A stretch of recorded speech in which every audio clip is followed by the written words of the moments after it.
So starting the test drive in this XT5, I'm gonna put it in all-wheel drive mode just because that's kind of where I want to test this thing out to see how it performs. You're pretty much able to change the drive modes on the fly, which I like. It's not like you have to come to a complete stop to change, but it'll kind of do it when it's safe in terms of going between the Tour, the Sport, and then the all-wheel drive there. But I prefer the V6 in this vehicle. This is one of the few vehicles I prefer that in, but the 2-liter turbo is like, if the V6 is a 10 out of 10, the 2-liter turbo is a 9.8. I like how it shifts with the 9-speed. It's a very potent car. It feels a lot quicker than it is, but you know, it kind of gets the job done in terms of accelerating. But we're gonna give it a quick pull here. Not gonna floor up, we're gonna give it something. Here we go.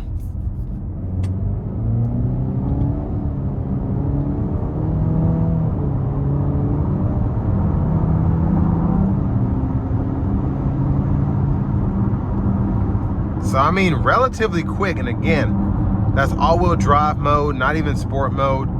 Wasn't giving it too much.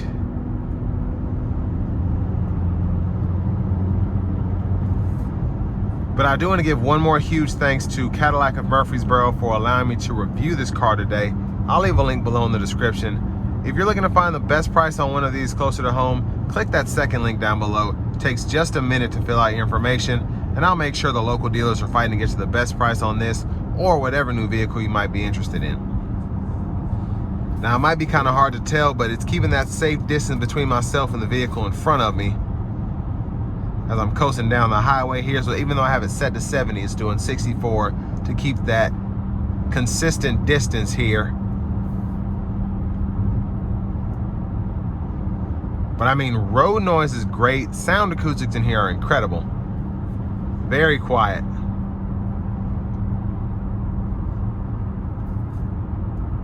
And I feel like this is one of the big reasons that the XT5 hasn't gone away. It's still a solid SUV in the segment. It still performs well, has a lot of nice features, looks good. It's just kind of like the Equinox of the Cadillac lineup. People still like their two-row SUVs here. I would like to see a redesign here because I don't think this should be going away, but only time will tell.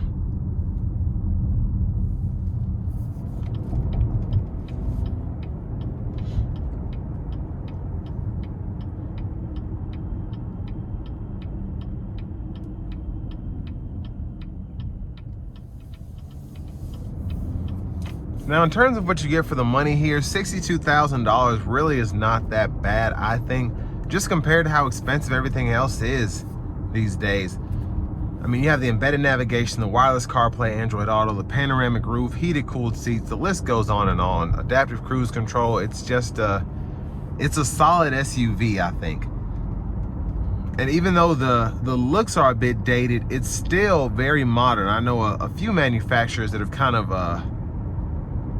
been able to ride that. They've been able to ride the wave there when they have a vehicle that's almost ahead of its time. And I feel that's kind of what the XT5 was when it came out. And there have been slight updates, but for the most part, you're having the same body style, the same looks. So they've just done a good job keeping this vehicle relevant. And I think it's pretty easy to do because it is a looker. The interiors are great. They drive just incredibly.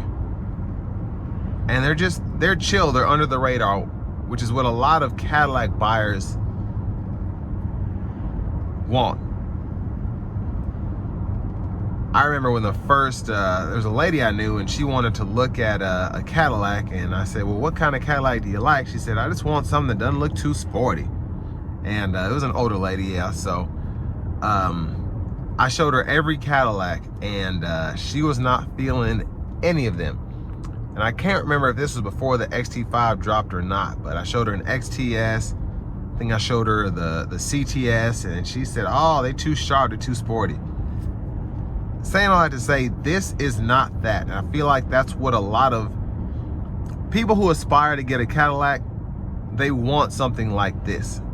Now, Cadillac has tried to go towards the younger buyer over the years, but A lot of people, you know, drive Toyotas and Hondas so that they can finally afford a Cadillac when they retire, and there's nothing for them. So that's kind of what's happened to Cadillac over the years. But you know, that's just my point of view. I don't run a, you know, manufacturing company, so regardless, I feel like Cadillac checks all the boxes for the newer generation and older generation with this XT5. So this will bring me to the end of my review of this 26 XT5 Premium Luxury.